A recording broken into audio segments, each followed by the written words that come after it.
Hello students, how are you all? I hope you all are fine. तो हम पढ़ रहे थे क्लास 6 के लिए चैप्टर 4 शॉर्टिंग ऑफ ऑब्जेक्ट, यानी कि ऑब्जेक्ट्स को ग्रुप में शॉर्ट करना, यानी ग्रुप में डिवाइड करना। तो हम इसमें पढ़ रहे थे प्रॉपर्टीज़ ऑफ मटेरियल्स।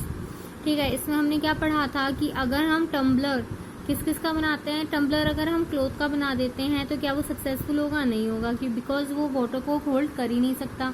तो टम्बलर हम या तो ग्लास का, प्लास्टिक का, मेटल का बनाएंगे या फिर उस चीज़ का बनाएंगे जो वाटर को आराम से होल्ड कर सके, लाइक सॉइल का, मड का भी बना सकते हैं हम। ठीक है, तो जिस ऑब्जेक्ट में, मतलब कि जिस मटेरियल में वाटर होल्डिंग कैपेसिटी होगी उसी का हम टम्बलर बनाएंगे। तो ऐसे ही वो जो मटेरियल्स होते हैं उनमें वो प्रॉपर्टीज़ होनी चाहिए ताकि हम जिस भी चीज़ के लिए वो बना रहे हैं वो उसको पूरा कर सके। तो सबसे पहले बात करते हैं हम अपीयरेंस की, यानी कि दिखती कैसी हैं चीज़ें। अपीयरेंस कैसा है उसकी, वो जो हम उसको देखते हैं तो वो देखने में कैसा होता है। Materials usually look different from each other. अगर हम मटेरियल्स की बात करें तो वो एक दूसरे से अलग अलग होती है देखने में। Would looks very different from iron. अगर वुड की बात करें तो वुड क्या होता है, आयरन से देखने में बहुत अलग होता है। Iron appears different from copper और एल्यूमिनियम।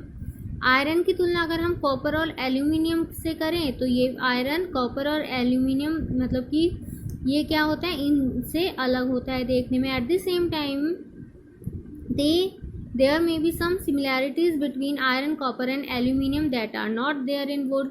और अगर इसके अलावा हम बात करें तो आयरन, कॉपर और एल्यूमिनियम में कुछ सिमिलैरिटीज भी होती है, समानता भी होती है जो वुड में नहीं होती। मतलब कि इन तीनों को हम क्या कर सकते हैं, हीट प्रोवाइड करवा सकते हैं, ये जलेंगी नहीं। पर अगर वुड को आपने गर्म, जैसे आज आग के ऊपर रख दिया तो वुड क्या होगा, जल जाएगा। बट आयरन, कॉपर और एल्यूमिनियम के अंदर ये कैपेसिटी होती है कि ये इसको क्या कर सकते हैं, ये कंडक्ट कर सकते हैं हीट को अपने अंदर। ठीक है, तो अब पढ़ते हैं हम activity 3।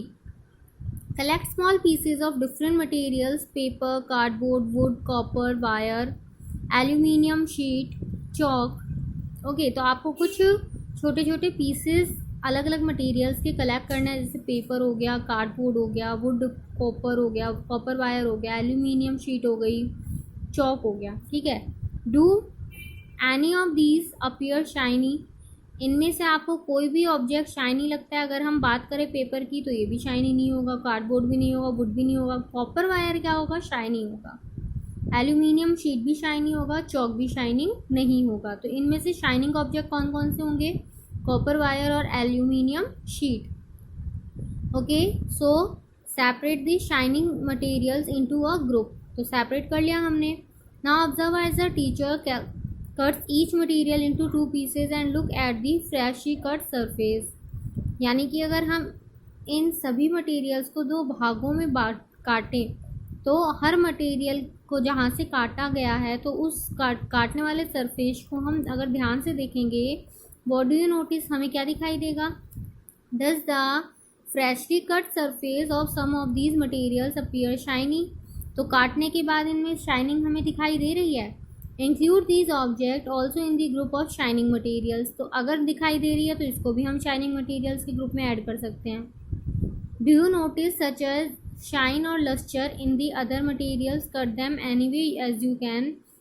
Repeat this in the class with as many materials as possible and make a list of those with and without lustre. Instead of cutting you can rub the surface of materials with sandpaper to see it has lustre.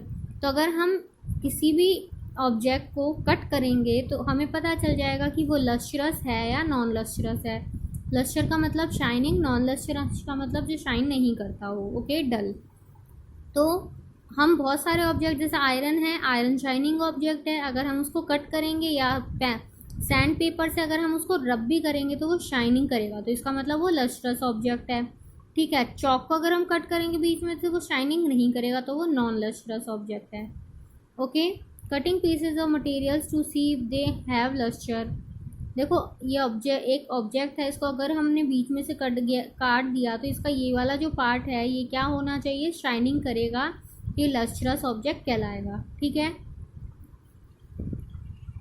So materials that have such lustre are usually metals. यानी कि जो material जो lustrous होते हैं यानी कि shining करते हैं वो क्या होते हैं, मेटल्स होते हैं मोस्टली, ठीक है। जैसे आयरन, कॉपर, एल्यूमिनियम, गोल्ड, ये सब मेटल के एग्जाम्पल हैं और ये सारे ही शाइनिंग होते हैं। Some metals often lose their shine and appear dull. कुछ मेटल्स ऐसे होते हैं जो धीरे धीरे अपनी शाइनिंग खो देते हैं और डल होते जाते हैं because of the action of air and moisture of them. और ये डल हो क्यों जाते हैं, एयर और मॉइस्चर के कारण इनमें रस्ट हो जाता है, जंग लग जाती है, मतलब एक तरह से इनकी जो ये धीरे धीरे डल होने लग जाते हैं एयर और मॉइस्चर के एक्शन के कारण। We therefore notice the lustre only on their freshly cut surface. तो जब भी हम इनको कट करते हैं या रब करते हैं सैंड पेपर से तो वो हमें लस्ट्रस दिखाई देते हैं, शाइनिंग करते हुए दिखाई देते हैं। When you visit an iron smith और a workshop, look out for freshly cut surface of metals rods to see if there have lustre. तो जब भी आप आयरन स्मिथ यानी लोहार की दुकान पे जाओगे तो आप देखना वहाँ पे फ्रेशली कट सरफेस होते हैं बहुत सारे मेटल्स के, जो क्या होते हैं, जिनमें लस्टर पाई जाती है, शाइनिंग पाई जाती है। तो मेटल्स मोस्टली मेटल्स के अंदर ये प्रॉपर्टीज़ होती है कि वो शाइन करते हैं, ठीक है। तो ये वाला जो टॉपिक है प्रॉपर्टीज़, आई होप आपको समझ में आ गई होगी। हार्डनेस हम कल रीड करेंगे, अभी हम होमवर्क देख लेते हैं आज का। तो यहाँ पे देखो ये एक्सरसाइज में फर्स्ट क्वेश्चन है आपका, name 5 objects which can be made from would. Would say बनी हुई 5 चीज़ों के नाम लिखने हैं, तो ये आपको अपने आप करना है, do yourself, okay. Second वाला, select those object from the following which shine. आपको नीचे दिए गए इन ऑब्जेक्ट्स में से चूज़ करना है कि कौन से शाइन है, ओनली शाइन वाले सब ऑब्जेक्ट को चूज़ करना है। तो आप इनमें से शाइन करने वाले ऑब्जेक्ट को चूज़ करके अपनी नोटबुक में लिखना है। तो ये दोनों आपको अपने आप करने हैं, ओके। Thank you.